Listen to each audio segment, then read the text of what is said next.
Hello everybody, it is Safety Security Alert here today, and today I'm going to be showing you guys a really cool video of my EST LSS4-12 fire alarm control panel.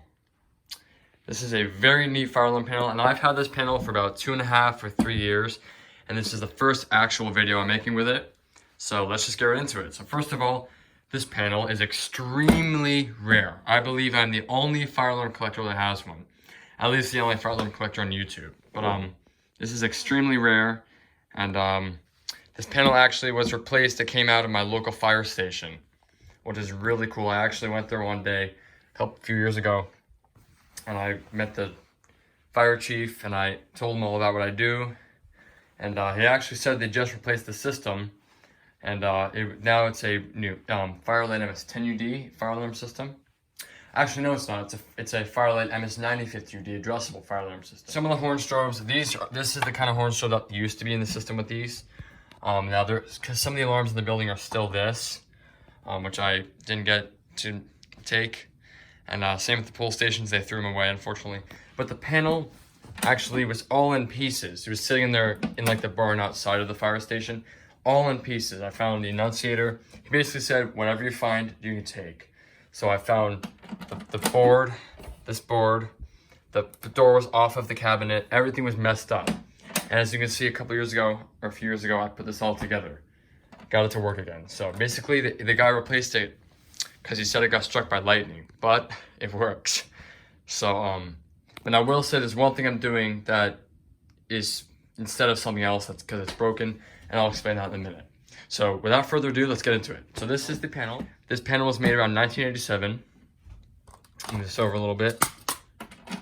That annunciator's not connected. This is the panel. Open it up.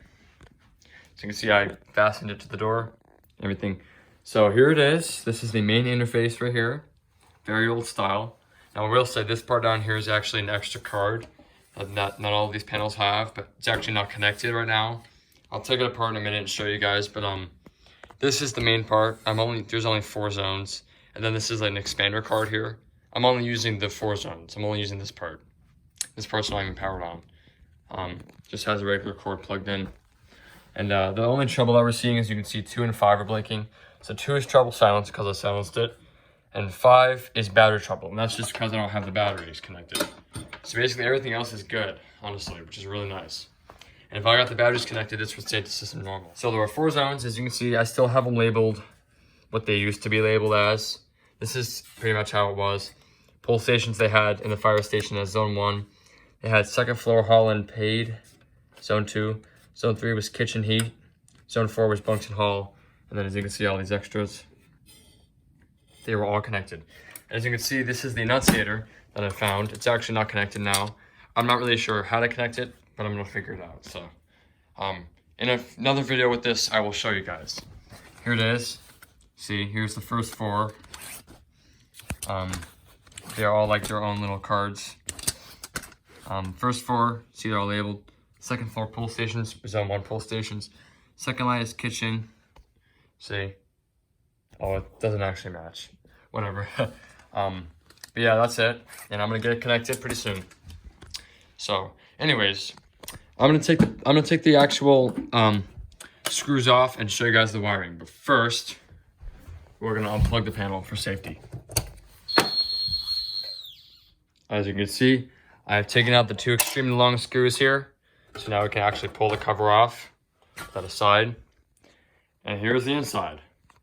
And I'm not gonna bother taking this one off actually. But this little jumper right here, there'll be a little cable that would plug into there. And you can't see that it plugs into this here to expand it. But here's the main control panel. Here's the 3 wires for the power right here. One's for ground, 2 are for power. They go, just plug in. It's not plugged in now like I just showed you. So at the top, I will explain what these wires are for. I'll explain what's wired up in a minute. But we have some relays. This is the actual relay right here, the alarm relay. I'm not really 100% sure about everything on this panel. These are probably the annunciator outputs, or else I have to learn about it a little bit more. But yeah, if we look down here, these 2 terminal blocks right here are the NACs, NAC 1 and NAC 2. Now they actually call it out 1 and out 2. If you look on this, see? That's what they call it the outs. And the reason this was replaced is because the outs stopped working. Now when they had a storm, afterwards the system went off and they noticed it was going off, but yet nothing was sounding. And that's because the outs got fried. So the reason I have these wires here is because I have the horn strobe right here, wired normally, but it's actually wired through a little fake knack that I'd made. I'm sure a lot of us enthusiasts know about this, that you can do with any panel, pretty much. I'm not really going to get into it today, but basically, I'm just using the basic power. It's the same voltage as the actual knack. So I'm using just the auxiliary power and the relay. This makes it so when the alarm gets tripped, the relay closes, which connects the circuit, which makes that go off. Hard to explain, but that's it. So that's how I have the knack today, meaning that if I hit alarm silence, it's not going to silence unless I hit reset. But it's the best I can do because, like I said, this panel was struck and I made it work again. So this is amazing. And then here's the zones: zone 1, zone 2, zone 3, zone 4, and all the extra zones are under here. So zone 1, I have it wired to this Edwards 270-SPO pull station. There's the resistor. I was able to find the resistors and take them there.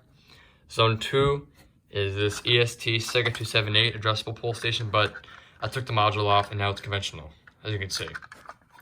I don't have the resistor in there because it was kind of hard to fit it, so I still just have it in there.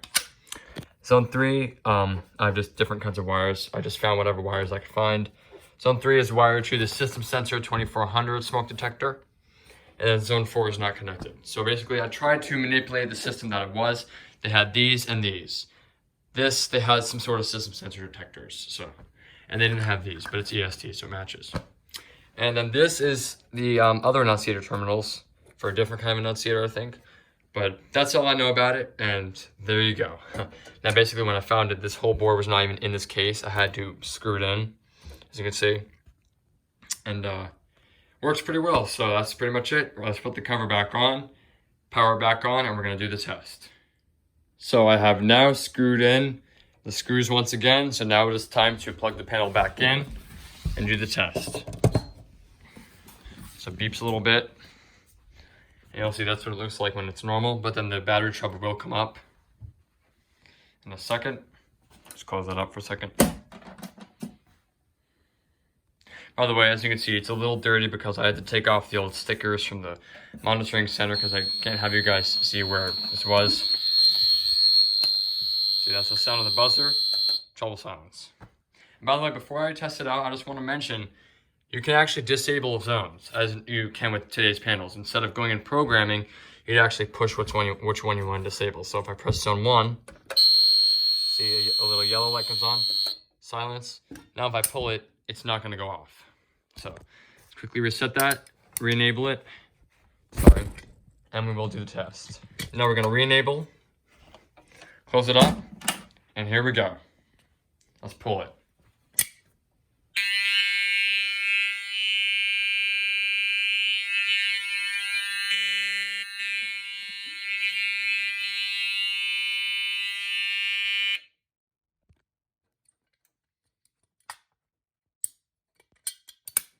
There we go. So I just had to press reset.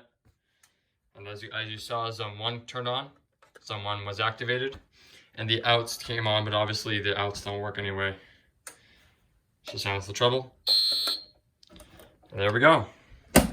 Now we're going to just put the enunciator aside because we can't really use it now. Now we're going to pull the next pull station. Here we go. Lift, pull.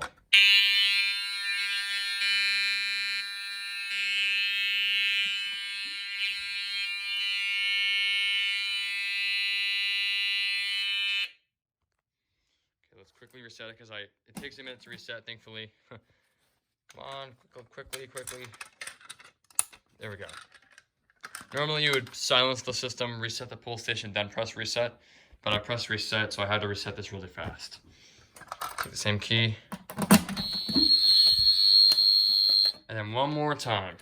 It is time to activate the smoke detector. And for today, we're just going to push the test button. And actually, even though this panel is from the late 1980s, 2-wire smoke detectors actually do work on the zones. So here we go.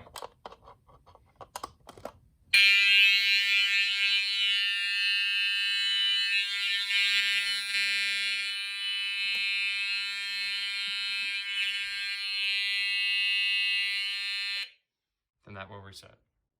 See? And that is pretty much it for today. So thank you all so much for watching today's video. Hope y'all found it interesting, because I sure do. I love this panel. This has to be like my favorite panel because it's very old. It's from the late 1980s, early 1990s. Plus, I love EST, and I love that I was able to salvage this panel from being thrown away. And works perfect for me, so I just want to say thank you, 3 years later, to the people at the fire station for letting me take this panel, and the Annunciator.